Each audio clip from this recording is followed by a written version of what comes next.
राम राम साਰਿਆਂ ने। तो मेरे चैनल में आपका स्वागत है, that is tech talks with professor Vishal. तो अब हम ऑलरेडी लर्निंग सीख चुके हैं। अब लर्निंग तो हमने कर ली, अब उसको अप्लाई कहाँ करना है वो अब हम यहाँ से शुरू करने वाले हैं। और आपको बहुत मजा आएगा क्योंकि आजकल हम हर जगह रोबोटिक्स बहुत सुन रहे हैं। रोबोट के हमारे दिमाग में क्या आता है जब हम रोबोट की बात करते हैं? सोचना क्या आता है? एक इंसान जैसा दिखने वाला मशीन, राइट? वही आता है हमारे दिमाग में। तो ये जो चैप्टर है, तो obviously robotics plus AI, and I generally say it is awesome. Why it is awesome? Because AI has completely changed the working of a robot. अब रोबोट में दिमाग ही डाल दिया एआई ने तो, और एआई की हेल्प से दिमाग डला है, जो कहीं कहीं हमें लगने लगा है कि आज से 20 साल पहले सिर्फ कंसेप्चुअल था कि हाँ ऐसे रोबोट होंगे जो खुद से डिसाइड करेंगे, खुद से काम करेंगे, लेकिन आज ये रियलिटी बन चुका है। तो ये पूरे सेशन में हम इसी रियलिटी की बात करेंगे कि एक्चुअली रोबोटिक्स है क्या। तो जब हम रोबोटिक्स की बात करते हैं तो एकदम से दिमाग में क्या आता है? ऐसा कुछ इंसान, ऐसा कुछ दिखता है हमें, मशीन जैसी एक फील आती है कि भाई ये एक रोबोट है जिसकी आंखें हैं, नाक है, कान है, मुंह है, जो शायद बोलेगा, हमारे की तरह रिएक्ट करेगा, right? So robotics is not only application of computer science, again it's a application of कितनी सारी इंजीनियरिंग है। मैकेनिकल इंजीनियरिंग इसमें है, इलेक्ट्रिकल इंजीनियरिंग इसमें है, कंप्यूटर साइंस इसमें है। आपके पास कौन सी ब्रांच है टेक्नोलॉजी की जो रोबोट्स के अंदर नहीं है? सारी की सारी ब्रांचेस उसके अंदर हैं। So it is a branch of technology that deals with design, construction, operation and use of robots, and basically all these are programmable machine which capable of doing certain sequence of task, because one robot meant for a particular task and designed for a particular task. So action items are fed automatically, and based on those action items the robot is taking a call. So that is basically robot का काम क्या है? एक particular problem की solution आपको देना है, यानी हमने जो उसमें फीड किया है वो वैसे ही एक्ट करेगा। So that is what is there in a robot. So अब एआई ने क्या किया? रोबोट जैसी शेप, जो मैकेनिकल फ्रेमवर्क था, हाथ, पैर, आँखें, वो सारी चीज़ें तो बहुत सालों से बनी हुई थी, लेकिन एआई में ने क्या बदलाव किया उसमें? सो एआई ने बेसिकली क्या काम किया कि इस फील्ड को इंटेलिजेंट मशीन बना दिया। मतलब ये जो मशीन थी इसको इंटेलिजेंट मशीन बना दिया। इंटेलिजेंट मशीन कैसे बनाया? हमने पहले डिस्कस किया मशीन लर्निंग एल्गोरिथम, हमने बात की सुपरवाइज लर्निंग की, हमने बात की अनसुपरवाइज लर्निंग की, हमने बात की रीइंफोर्समेंट लर्निंग की। रीइंफोर्समेंट लर्निंग मीन्स जैसे ह्यूमन अपने एक्सपीरियंस के साथ, टाइम के साथ सीखता जाता है, वैसे ही वो सारी की सारी चीज़ें हमने कहाँ डाल दी? रोबोट्स के अंदर। तो क्या हुआ? अब रोबोट देखना सीख गया, बोलना सीख गया, समझना सीख गया। कैसे सीख गया? By using machine learning algorithms. देखना कैसे सीखा? कंप्यूटर विजन से। बोलना कैसे सीखा? NLP से, that is natural language processing. तो ये सारी चीज़ें अब उसके अंदर उसकी कैपेबिलिटी को एनहांस कर दिया, और अब वो और अच्छे से अपने फंक्शंस को कर पाया। कैसे कर पाया? आपने जिस टास्क के लिए बनाया था वो सारे के सारे टास्क वो कर पाया, क्योंकि उसके सेंसर ऑर्गन आजू बाजू पूरा सेंस करते हैं। टेक्नोलॉजी इतनी इवॉल्व हो गई है जिसकी वजह से वो डिसीजन मेकिंग अपने आप कर पा रहा है, पर कितनी? जिस टास्क के लिए वो बना है उतनी। हम ये सोचें कि रोबोट इंसान जैसा हो गया, वो तो पॉसिबल नहीं है, क्योंकि still this is in research stage. तो वो इंसान जैसा बनने में टाइम लगेगा, लेकिन जिस पर्पस के लिए और जिस टास्क के लिए बनाया गया है वो काम वो करेगा अच्छे से, जो आपकी टाइप्ड टास्क है। तो रोबोट के अंदर क्या है? रोबोट के अंदर मशीन है, यानी कि आप मैकेनिकल इंजीनियर है, सर्किट्स हैं यानी कि इलेक्ट्रॉनिक्स और इलेक्ट्रिकल इंजीनियरिंग है, then it is having motions, movement है, और कोडिंग है, दैट इज़ कंप्यूटर साइंस। तो बहुत सारी इंजीनियरिंग का मिल के जो एक बना है वो बना है रोबोट। तो एआई ने क्या किया है, एआई ने इसको एनहांस करके डिसीजन मेकिंग कैपेबिलिटी दे दी है, जिससे वो अपने डिसीजन ले सकता है। अब हम डिस्कस करेंगे उसके अंदर होता क्या है। तो पहले तो हमें सिर्फ ये समझना है, एक एग्जाम्पल लेते हैं कि हमें जाना है, हमें रोबोट को भेजना है मार्स पे। अब मार्स पे भेजना, जो कि ऑलरेडी जा चुका है मार्स पे तो रोबोट, लेकिन वहाँ से हमें इमेजेस कैप्चर करके भेज रहा है। वो इमेजेस कैसे कैप्चर कर रहा है कि आप उसके अंदर क्या था, उसके अंदर सेंसर था, सेंसर से वो सेंस कर रहा है, राइट, उस सेंसर से वो इमेजेस कैप्चर कर रहा है, देख रहा है, और वो कैप्चर कर करके स्टोर करके वहाँ से ट्रांसमिट हो रही है हमें। तो हमें पता चल रहा है कि मार्स पे चल क्या रहा है। तो ये क्या, उसका एक कंपोनेंट क्या है, सेंसर। तो हम अभी बात वही कर रहे हैं कि पहला कंपोनेंट क्या है, सेंसर। सेंसर क्या करता है, इन्वायरमेंट को ऑब्जर्व करता है। उसके अंदर क्या होते हैं, उसके अंदर कैमरा होते हैं, उसके अंदर LIDAR होता है, that is light detection and ranging, जो कि 3D लेजर लाइट के थ्रू पूरे इन्वायरमेंट को कैप्चर करता है। और उसके अंदर होते हैं टच सेंसर्स। तो ये सारे क्या है, इतने सारे सेंसर्स आपके रोबोट पे होते हैं। फिर क्या होता है, एक्यूटेटर्स, दैट मीन्स मूवमेंट जो देते हैं, चल रहा है रोबोट, जैसे वो जो रोबोट हमने भेजा है मार्स पे, वो चल ही रहा है वहाँ पे, तो उसके अंदर क्या है, मोशन मूवमेंट। आपकी हाथ जैसे चलते हैं मुड़ते हैं, पैर जैसे चलते हैं मुड़ते हैं जॉइंट्स के थ्रू, ये सारी मूवमेंट कौन दे रहा है उसको, to perform movement he is having actuators. Then we have control system, जैसे हमारा ब्रेन, हमारा दिमाग हमें क्या करता है, कंट्रोल करता है, हमारा दिमाग हमें गाइड करता है, हमारा दिमाग बताता है कि हाँ भाई ये करना चाहिए, नहीं करना चाहिए। तो हमारी पूरी बॉडी को कौन कंट्रोल कर रहा है, हमारा ब्रेन। तो यहाँ पर भी कंट्रोल सिस्टम है, जो उसके जो भी डेटा वो ले रहा है उसको प्रोसेस करके डिसीजन मेकिंग में कौन सा एक्शन लेना है उसमें हेल्प कर रहा है। देन ऑब्वियसली हम खाना खाते तो हम बोलते हैं हमें एनर्जी आ गई, यहाँ पे उसको क्या चाहिए, पावर सप्लाई। तो पावर सप्लाई से के लिए उसको क्या चाहिए, बैटरीज और इलेक्ट्रिसिटी। तो पावर सप्लाई उसको क्या देगी, एनर्जी देगी। And then end effectors, that is tools और part that interact with the environment. की जब इन्वायरमेंट को कैप्चर किया उसने, उसके बाद क्या एक्शन आइटम आनी चाहिए, वो उसको कौन हेल्प करेगा, एंड इफेक्टर्स। तो 5 मेजर कंपोनेंट होते हैं रोबोट के अंदर, और पांचों का काम क्या है, आपको इन्वायरमेंट को समझाना, आपको मोशन देना ताकि आप मूव कर सकें। यानी कि जैसे इंसान के अंदर दिमाग होता है, वैसे यहाँ पे कंट्रोल सिस्टम है। जैसे इंसान के जॉइंट्स काम करते हैं, मूवमेंट होती है, वैसे आपका यहाँ पे मोशन दे रहा है आपको व्हील्स को, आर्म्स के थ्रू।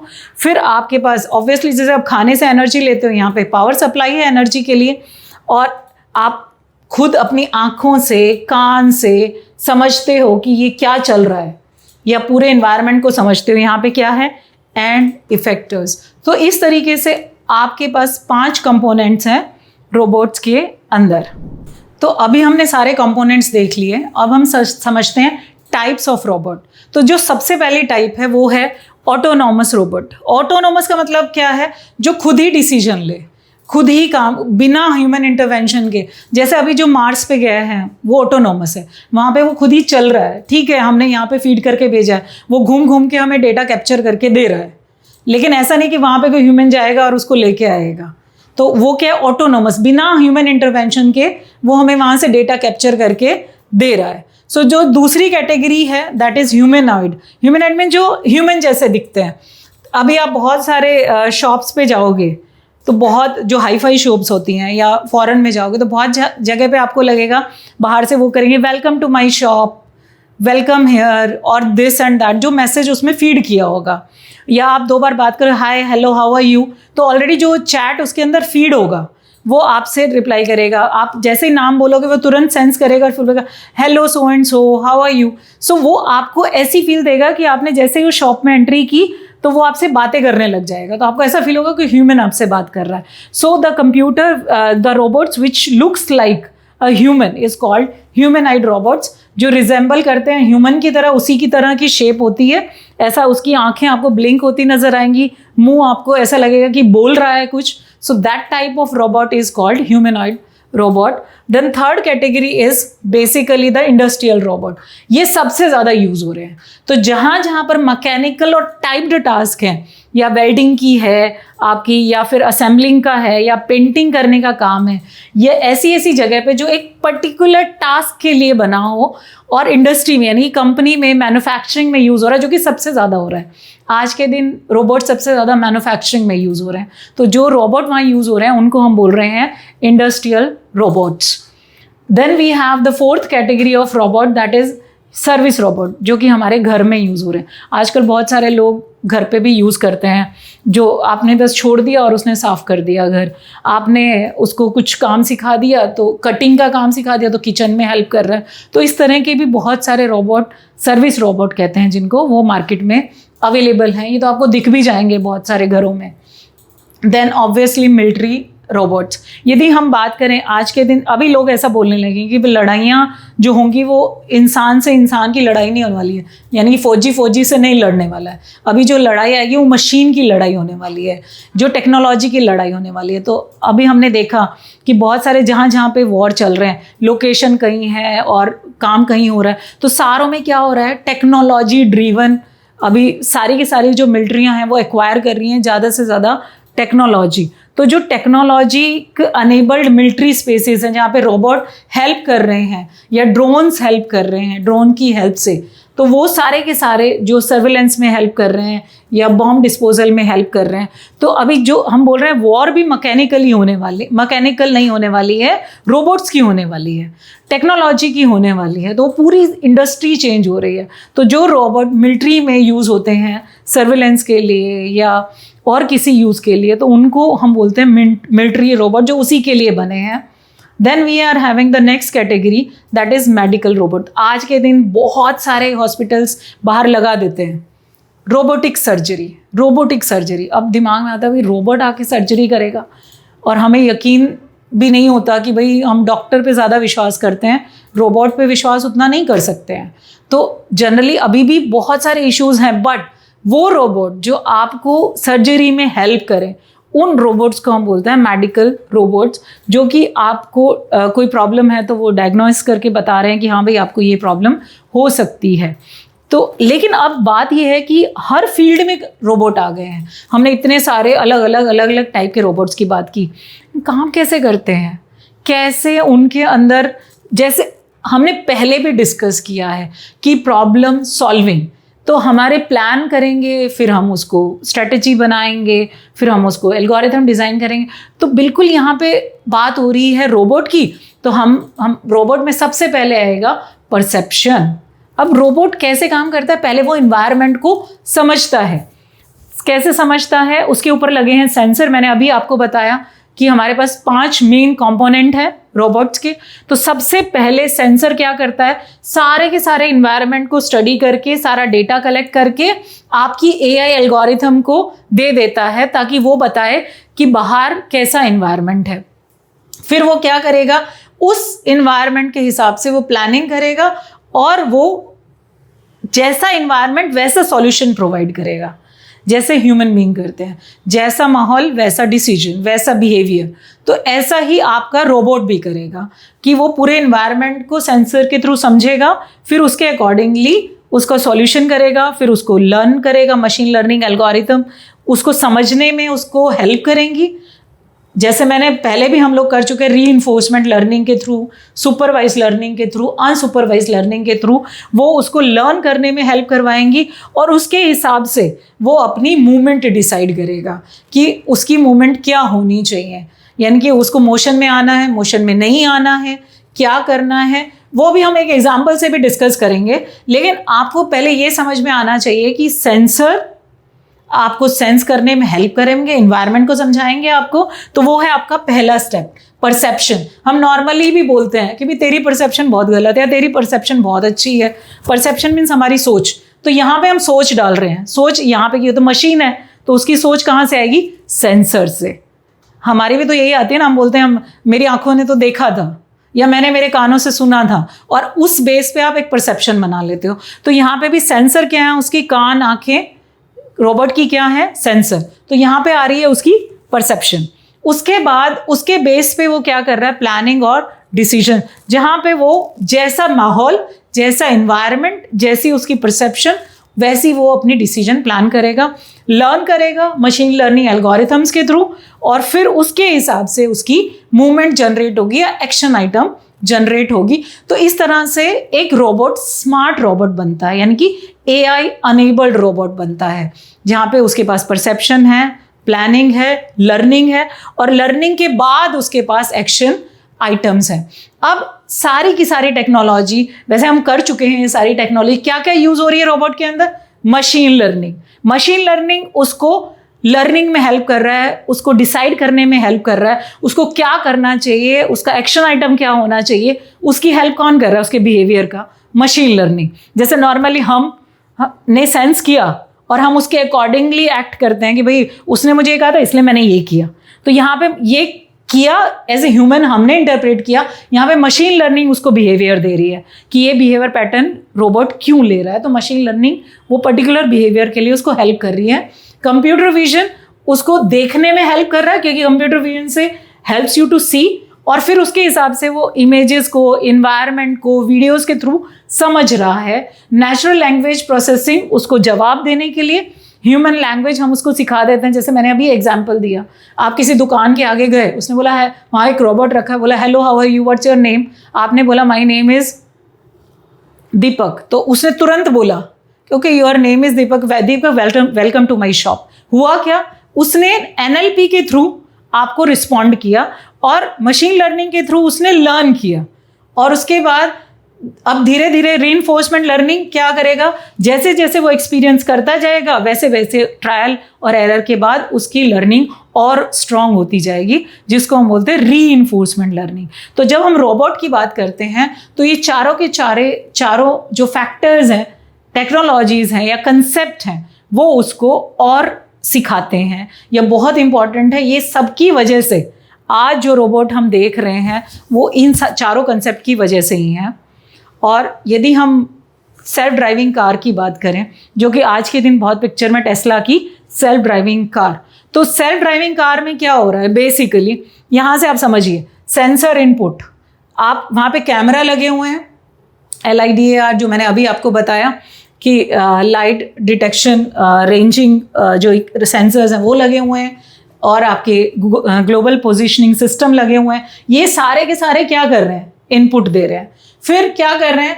Sensor fusion. ये सारे सेंसर से जो इनपुट आई, कैमरा ने बताया कि भाई आगे कौन सा ऑब्जेक्ट है, उसने आपके GPS ने बताया कि भाई आपकी लोकेशन क्या है, ये सारे के सारे जब मिल जाएंगे, फ्यूज हो जाएंगे, आपस में मिल जाएंगे, तो आपको क्या देंगे? एक इन्वायरमेंट मैपिंग कर देंगे आपके सामने।